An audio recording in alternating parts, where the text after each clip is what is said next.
Hello friends, मैं राजन और आप देख रहे हैं हमारे चैनल टेलरिंग गुरुजी। फ्रेंड्स, आज के इस वीडियो में देखेंगे कॉलर कुर्ती की कटिंग। सबसे पहले ध्यान देना मेजरमेंट के ऊपर। लंबाई 35 इंच की है, चेस्ट 34 इंच, कमर 30 इंच का, हिप 36 इंच, शोल्डर बॉडी के नाप पे 14.5 इंच का, सामने का गला 7 इंच का। कंप्लीट मेजरमेंट एक बार फिर से बॉडी से लिया गया है। आज इस कॉलर कुर्ती कटिंग में दो मुख्य बातें होंगी। एक तो मैं पीछे कॉलर के नीचे होल करने के लिए बताऊंगा, मतलब पीछे गला कॉलर लगाने के बाद डीप ओपन करने के लिए, और दूसरा मैं बताऊंगा इसकी पूरी पेपर पे कटिंग, मतलब आप फर्मा बना सकते हैं इसका। तो चलिए शुरू करते हैं।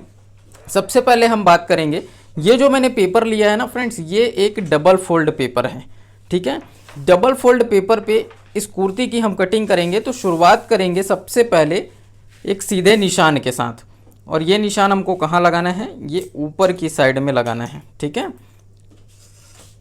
इस प्रकार से एक स्केल लें और सीधा एक निशान यहाँ पर लगा लें।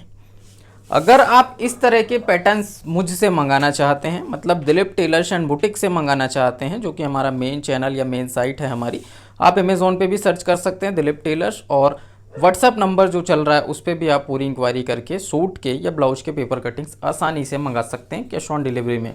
यहाँ पर बात करेंगे इस निशान के बाद हमें क्या करना है, तो 1.5 इंच नीचे एक और निशान लगाएंगे। इन दोनों निशानों का महत्व मैं आप लोगों को समझाऊंगा। पहले हम इसको भी स्केल से इस प्रकार से मिला लेते हैं। ठीक है, अब देखिए ये दो निशान 1.5 इंच के गैप पे लगाने का सीधा सा मतलब ये है कि पीछे का पल्ला आपका 1.5 इंच बड़ा रहेगा। ठीक है, जो कि मैं आप लोगों को कॉलर पैटर्न्स में हमेशा से बताते आ रहा हूँ, ये कोई नई बात नहीं है। ठीक है ना। अभी हम बात करेंगे यहाँ पर शोल्डर की। बॉडी मेजरमेंट में शोल्डर है 14.5 इंच का, और आप सभी जानते हैं कि कॉलर वाला पैटर्न अगर हम बना रहे हैं तो जितना बॉडी मेजरमेंट में शोल्डर है उससे 1 इंच और प्लस करते हैं, तो ये हो जाएगा 15.5। अब 15.5 का हाफ करने पर 7.25 इंच का हम निशान लगाएंगे। ठीक है, ये इस प्रकार से ये निशान थोड़ा नीचे आकर के यहाँ पर भी लगा लेते हैं। अब एक चीज़ का ध्यान देना, जैसे कि ये निशान आपने पहले सीधा मिला लेना है। ये इस प्रकार से आप इस निशान को मिलाएं। मिलाने के बाद करना क्या है, यहाँ से आपको आर्म होल नापना है। ठीक है, लेकिन कुछ लोग क्या करते हैं, यहीं से सीधा आर्म होल नाप देते हैं, जिससे कि आर्म होल टाइट हो जाता है। कॉलर वाले पैटर्न में आर्म होल नापते वक्त आपको इस बात का खासा ध्यान रखना है। इसके ऊपर ये स्पेशल वीडियो है। देखिए, आर्म होल जब आप नापते हैं तो ये हम क्या करेंगे, जैसे मैंने बता रखा है कि 34 इंच चेस्ट में आप आमतौर पे 5.5 इंच का आर्म होल लेंगे। नॉर्मल पैटर्न्स में क्या करते हैं, यहाँ से सीधा 5.5 नापे और उसके बाद चेस्ट वाली लाइन आगे बढ़ा देते हैं। लेकिन इसमें आपको क्या करना है वो देखिए। सबसे पहले तो आप गला ले लेना 2.5 इंच का, यहाँ पर देखना ये इस तरह से। ठीक है, ये 2.5 इंच का हमने गला लिया। उसके बाद आपको शोल्डर को 1 इंच इधर आर्म होल की तरफ ही डाउन करना है। ठीक है, ये ऐसे। अब इस निशान को आप मिलाएंगे, मिला लिए तो ये आपकी शोल्डर वाली लाइन अब 1 इंच नीचे चली गई है ना। इसके बाद आप नापेंगे आर्म होल, तब यहां से नापोगे आर्म होल को 5.5 इंच, तब ये जाके परफेक्ट बैठेगा। अब ये 5.5 इंच में कंफ्यूज मत होना कि हर एक साइज में 5.5 लेना है। मैंने एक चार्ट दे रखा है आर्म होल का, वो जा करके देखो। ठीक है, ये हो गया। इसके बाद क्या करना है, तो ये आपका आर्म होल के ऊपर एक स्पेशल वीडियो मैं बोला कि इसमें आर्म होल से संबंधित कुछ टिप्स दे रहा हूं। जैसे कि यहाँ पर आर्म होल डाउन किया जाता है तो कॉलर वाले पैटर्न में 1 इंच अंदर की तरफ डाउन किया जाता है, ये इस तरह से। ठीक है, इससे आपका आर्म होल शेप प्रॉपर बैठेगा, ये ऐसे। ये हो गया। अब यहाँ पर देखना, सबसे पहले मैं बता रहा हूँ चेस्ट साइज मेज़र करने के लिए। तो 34 इंच का चेस्ट है, बॉडी मेजरमेंट होने की वजह से 3 इंच का लूजिंग, तो ये हो जाएगा 37 है ना, 37 इंच। अब इसका चौथा हिस्सा लेने पे कितना होगा, 37 को 4 से भाग करेंगे, मतलब 37 डिवाइडेड बाई 4, ये होगा आपका 9.25 इंच, 9¼ इंच। क्लियर है। इसके बाद हम सिलाई मार्जिन अलग से देते हैं जो कि 1.5 इंच का होता है, ये चीज़ भी ध्यान रखना। ये चेस्ट में डायरेक्ट इसलिए बता दिया क्योंकि अब यहाँ पर मैं आर्म होल गोलाई देने के लिए बताऊंगा। तो सामने पल्ले की जब हम आर्म होल गोलाई देते हैं तो एक बात का विशेष ध्यान रखना कि 1 इंच की दूरी से गोलाई दी जाती है, लेकिन वो 1 इंच नापना कहाँ से है, वो 1 इंच अंदर वाले निशान से, ये डाउन वाले निशान से, यहाँ से नापना है। ये चीज़ को ध्यान रखना। तो ये जो आपका निशान है वो इस प्रकार से जाएगा, ये देखिए, और बिल्कुल करीब से जाकर के राउंड होता है, ये ऐसे, ज़्यादा दूरी से नहीं, ठीक है। ये आपकी पहली गोलाई हो गई। अब दोनों गोलाइयों के बीच में पौन इंच का गैप रखना है। किन दोनों गोलाइयों के बीच में? सामने पल्ले और पीछे पल्ले के आर्म होल गोलाइयों के बीच में पौन इंच का गैप रखना है और वो इस तरह से घूमेगा। बिल्कुल क्लियर होना चाहिए कॉन्सेप्ट, इसलिए मैं आज इसको विस्तार से बता रहा हूँ ताकि आपको इन फ्यूचर कोई भी परेशानी ना हो। अब ये चीज़ तो हो गया। आर्म होल के ऊपर मैंने एक विशेष बात और कहा है कि जब ये लाइन आपकी आर्म होल राउंड वाली लाइन चेस्ट की तरफ जाती है तो इसको आप हल्का सा डाउन करके काटेंगे, ये ऐसा, ठीक है। ये इस प्रकार से डाउन होकर के कटिंग होगा जिससे आपके आर्म होल का जो शेप है वो प्रॉपर आएगा। ये हो गया। अब देखें, चेस्ट हमने मेजर कर लिया। अब यहाँ पे एक कंफ्यूजन और होता है कि कॉलर वाले शूट में कमर को कितने दूर पे नापें और हिप को कितने दूर पे नापें। तो अभी फिलहाल जो मेजरमेंट हमारे पास है उस हिसाब से अगर देखें तो 14.5 इंच पे कमर और 20.5 इंच पे हिप को नाप सकते हैं, ठीक है। ये इस प्रकार से आपके मेजरमेंट में कुछ कुछ चेंजेस हो सकते हैं। इस निशान को हम सीधा इस प्रकार से आगे बढ़ाएंगे क्योंकि यहीं पर हमें कमर और हिप का मेजरमेंट लेना है। अब जैसे कमर की बात करें, 30 इंच का कमर है, ध्यान देना। 3 इंच का बॉडी मेजरमेंट होने की वजह से लूजिंग देंगे, स्टैंडर्ड लूजिंग। मैं कभी विस्तार से बताऊंगा कि आखिर बॉडी नाप में लूजिंग क्यों दिया जाता है। ये हो गया 33 इंच, 30 का कमर, 3 इंच लूजिंग, 33 हो गया। 33 का चौथा हिस्सा मतलब डिवाइडेड बाय 4, ये कितना होगा? 8.25 इंच। अब यहाँ पर भी 1.5 इंच का आपको सिलाई मार्जिन अलग से देना है। ये हो गया। अब बात करते हैं हिप की। तो हिप है 36 इंच का, यहाँ पर लूजिंग देंगे 2 इंच का, ठीक है। और ये हो जाएगा 38, तो 38 का चौथा हिस्सा 9.5 और यहाँ पर जो मार्जिन देंगे वो 1 इंच का देंगे। तो आपने देखा कि हिप में एक तो लूजिंग भी हमने कम किया और मार्जिन भी हमने कम किया है। बहुत ही विस्तार से कभी इन चीज़ों के बारे में बताऊंगा कि क्यों चेस्ट पे 1.5 इंच दिया जाता है, हिप पे 1 इंच दिया जाता है। बिगिनर्स को टारगेट करते हुए अगर हर एक चीज़ को मैं बताऊंगा तो वीडियो काफ़ी लंबी हो जाएगी, इसलिए कुछ चीज़ों को छोड़ना पड़ता है। हिप जितना है उतना ही हम दामन लेंगे, लेकिन दामन कहाँ पर लेंगे उससे पहले हमें लंबाई नापना पड़ेगा। तो चलिए शोल्डर पे रखते हैं टेप। 35 इंच की है तैयार लंबाई, तो लगाते हैं 35 पे निशान, ठीक है। ये हमें तैयार चाहिए। अब एक चीज़ का और ध्यान रखना, जैसे पहले यहाँ पर इसको मिला लेते हैं, ये इस प्रकार से मिला लिया। अब हमें मार्जिन छोड़ना है कुर्ती के लिए। लंबाई में जो आप मार्जिन देंगे, जैसे आप 1.5 इंच का देना चाहते हो तो 1.5 इंच का दे दो, 1 इंच का देना चाहते हो 1 इंच का, लेकिन कॉमन रहेगा मार्जिन आपको देना है।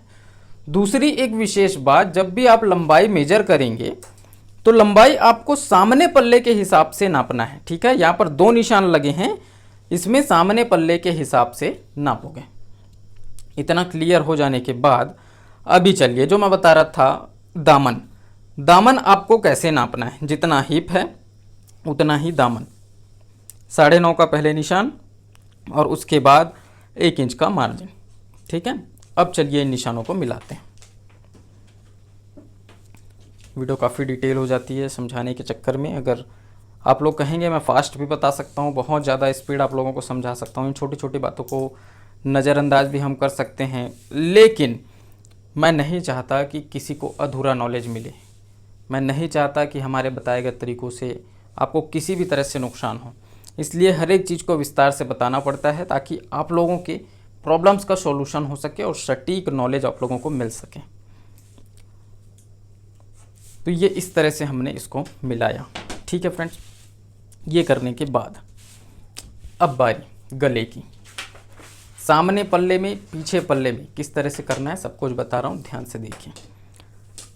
जब भी कॉलर कुर्ती बनाओगे गला लेना है 2.5 इंच का, ये चीज़ आपको क्लियर होना चाहिए। ये इस प्रकार से सामने का जो गला है वो 7 इंच गहरा करना है, तो 7 इंच गहरा करने के लिए अगर आप तिरछा नापते हैं तो इस तरह से नापिए, अगर आप सीधा नापते हैं तो सीधा नापिए, ठीक है। 7 इंच हमने नापा। अब क्या करेंगे, जैसे हमें इसको इस तरह से शेप देना है, मान के चलिए ये इस टाइप से, तो ये हो गया शेप। अब इसमें एक निशान लगता है जो कि यहाँ पर लगता है, ठीक है। ये ऐसे यहाँ पर मैं कुछ चीज़ों को क्लियर करना चाहता हूँ, जैसे कि कॉलर लगाने के लिए हम एक कट लगाते हैं। हाफ कॉलर पैटर्न हो तो यहाँ पर एक कट लगता है। वो कट कितनी दूरी पे लगता है ये चीज़ मैंने बताया कि आप इसको लगाएंगे 3.25 इंच की दूरी पर, ठीक है। साइज़ वाइज ये बढ़ सकता है, छोटी साइज़ हो तो कम भी हो सकता है, मीडियम साइज़ों में 3.25 इंच। गले का शेप हमने कुछ इस प्रकार से दिया। इसके बाद क्या करना है, इसके बाद अब आते हैं पीछे पल्ले के अकॉर्डिंग शेप बनाने के लिए। तो 2.5 इंच पहले गला नापते हैं पीछे पल्ले के लिए। ये इस तरह से, जैसे ही आपने गला नापा, देखिए यहाँ पर ये जो निशान है गले का, उसके बाद हम आते हैं शोल्डर वाले निशान पे, ठीक है। यहाँ पर आपको 1 इंच, ये 1.5 इंच इस प्रकार से निशान लगाना है। 1.5 इंच हमने ऊपर निशान लगाया, 1.5 इंच इधर ऊपर था तो उधर भी ऊपर किए। अब ये इस तरह से पीछे पल्ले का भी आपका शोल्डर डाउन हो जाता है। तो ये क्लियर कॉन्सेप्ट होना चाहिए, आपको कोई दिक्कत नहीं होनी चाहिए।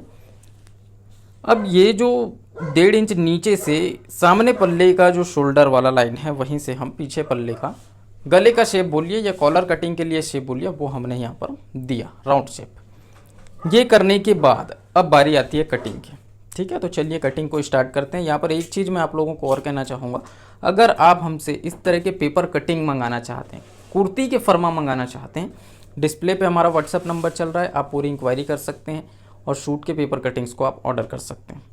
चलिए शुरू करते हैं।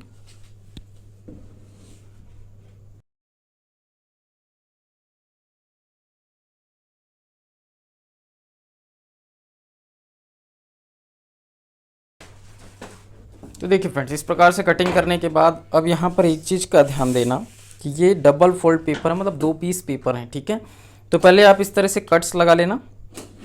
ये आपका फिटिंग का कट होगा चेस्ट पे। ये कमर और हिप को मिलाने के लिए जब आप साइड फिटिंग करेंगे तो ये कट्स लगाने ज़रूरी हैं। ये मार्जिन वाला कट, इतना आपको करना पड़ेगा। अब आप दोनों पेपर अलग अलग कर सकते हैं, जिसमें सामने पल्ले में कुछ चीज़ें मैं बता रहा हूँ, जैसे कि ये वाला जो निशान है ये आपका कट जाएगा। ये आप दोनों पेपर एक साथ काट देंगे तो भी चलेगा, ठीक है। ये पीछे पल्ले का देखिए गले की शेप में आया, राउंड शेप, जिसमें कॉलर आपका अटैच होगा। उसके बाद देखना यहाँ पर ये गले की कटिंग, ये इस टाइप से,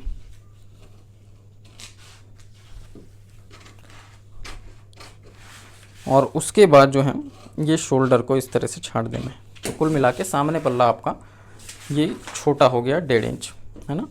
अब आर्म होल भी आपको छांट देना है। कॉलर वाले पैटर्न की सिलाई कैसे करनी है ये चीज़ मैंने बताया था, और कुछ दिन पहले हमारे main channel Dilip tailors and boutique में मैंने ये भी बताया था कि कॉलर वाले पैटर्न्स में आस्तीन को किस तरह से फिट किया जाता है, जो कि एक इम्पॉर्टेंट फैक्टर था।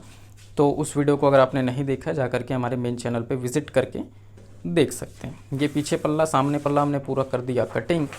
इसके बाद इसमें एक चीज़ और आती है जो होता है कॉलर। कॉलर को कैसे काटोगे, चलिए उसको भी थोड़ा सा बता देता हूँ मैं, कि सूट में जो हम कॉलर लगाते हैं तो उस कॉलर की कटिंग कैसे की जाती है। यहाँ पर एक पेपर लेते हैं, एक्स्ट्रा पेपर। यहाँ पर कुछ निशान हमें लगाने होंगे। जैसे यहाँ से पहले पेपर हम कट करके निकालते हैं, जितना हमें ज़रूरत है उतना। अभी देखिए, सबसे पहले हमें पेपर को करना है डबल फोल्ड।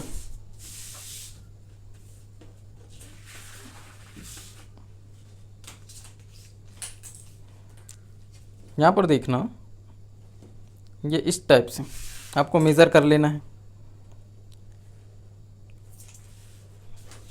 टोटल आया 6.5 इंच, ठीक है।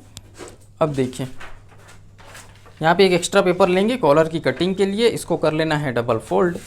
और जैसे ही आप डबल फोल्ड करेंगे,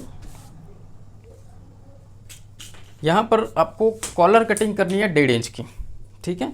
तो उसके लिए आप सबसे पहले क्या करेंगे, ये 6.5 इंच का आप पहले निशान लगाओ और उसके बाद थोड़ा मार्जिन छोड़ दो, है ना। अब क्या करेंगे, यहाँ पर एक सीधा निशान लेंगे, ये इस तरह से। अब 1.5 इंच गैप करेंगे, ये ऐसे, और 1.5 इंच का यहाँ पर निशान लेंगे। उसके बाद ये और निशान, ठीक है। अब क्या करेंगे उसको देखिए, ये इस प्रकार से आपका राउंड हो गया, ये राउंड शेप हो गया। अब उसके बाद ये इसको इस तरह से सीधा मिला दिए। सीधा मिलाने के बाद जो है यहाँ पर भी 1.5 इंच का गैपिंग, और ये गैपिंग आप कॉमन रख सकते हैं। ये इस तरह से 1.5 इंच का पूरा, ये ऐसे, और इस प्रकार से हो जाएगी आपकी कॉलर की कटिंग।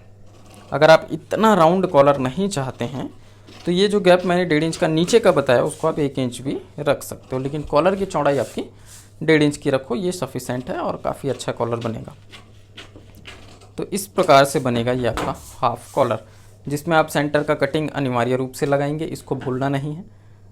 ये इस तरह से, और ये जो कॉलर है कुछ इस प्रकार से बनेगा।